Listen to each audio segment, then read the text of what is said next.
Babu wujubi tawafi al-wada'i wa suqutihi anil haid. Obligohet tawafi I lamtumirës dhe nuk është detyrim për gratë që janë me perioda.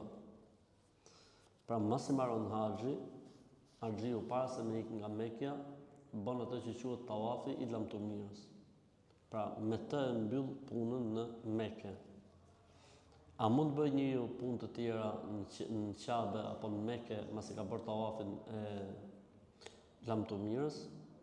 Nëse ndodh që këto veprime janë të natyrshme, nuk ka problem.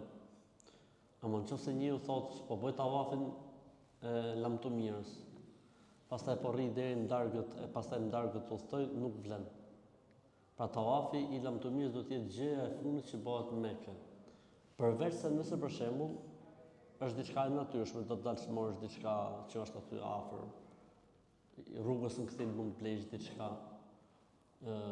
Vonohet autobusi dhe ti shfrytëzon, si më thon, kohën edhe del blet diçka apo merr diçka. Ama që të bëhet tawafi I lamtumirës shumë kohë përpara dhe pastaj njeriu të rri prapë në Mekë dhe pastaj të thojë kjo nuk është e saktë. Pra tawafi I lamtumirës do të jetë gjëja e fundit që bëjmë në Mekë, ka thënë pejgamberi sallallahu alaihi wasallam. Tawafi lamtumirë nuk ka umreja. Vetëm haxhi ka tawaf lamtumirë. Pra nëse njeriu bën haxhin me tawaf lamtumirë, nëse bën umren, nuk ka tawaf lamtumirë.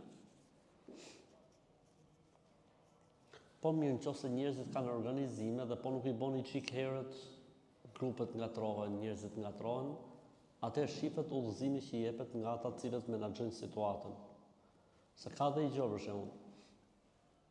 Haxhit do të udhtojnë për shembull le të themi në darkët, mas jacije. Do thosh njerëzve që bëjnë tawafin e lamtumirës mas akşamit, mund të çojë kënd probleme, në humje, në vonesa etj.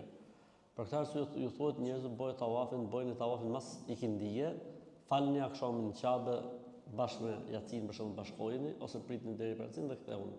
Kjo është gjë tjetër pastaj. Nëse bëhet për shkak të organizimit nuk ka problem. Ama jo kështu, domethënë, të jetë diferenca e madhe, Po mirë, nëse kemi bërë tawafin e lamtumirës dhe vonohet autobusi, vonohet edhe I namaz tjetër apo 2 namaze të tjera. Dhe nuk ka gjë të sigurt për shembull kur do të na thonë, s'ka problem. Kur nuk ka gjë të sigurt nuk ka problem.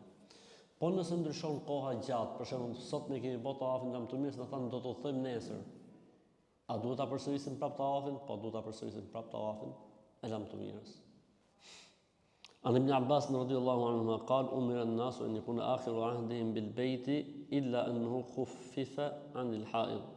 Abdullah ibn Abbas radhiyallahu ta'ala anhu tregon, janë urdhëruar njerëzit që të jetë gjëja e fundit që bëjnë në Qabe tawafi, por ka pas lehtësim ose është toleruar për gratë me të përmuajshme.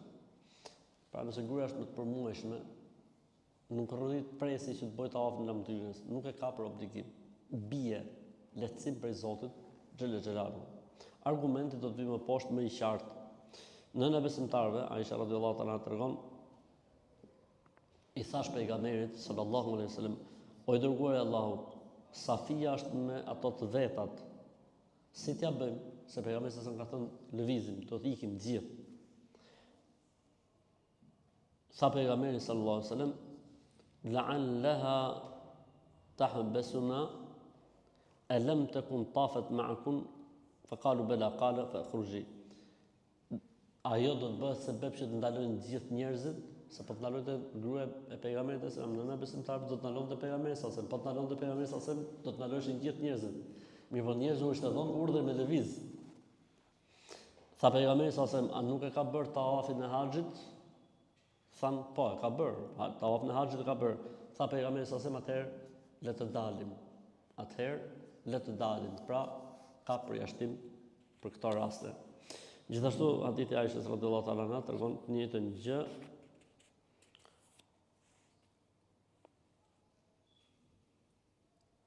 Tanfiri, pra hadithi tjetër, le të lëvizim të gjithë. Ajo edhe ne bashkë me të, pra, si më thon, u tolerua ky rast.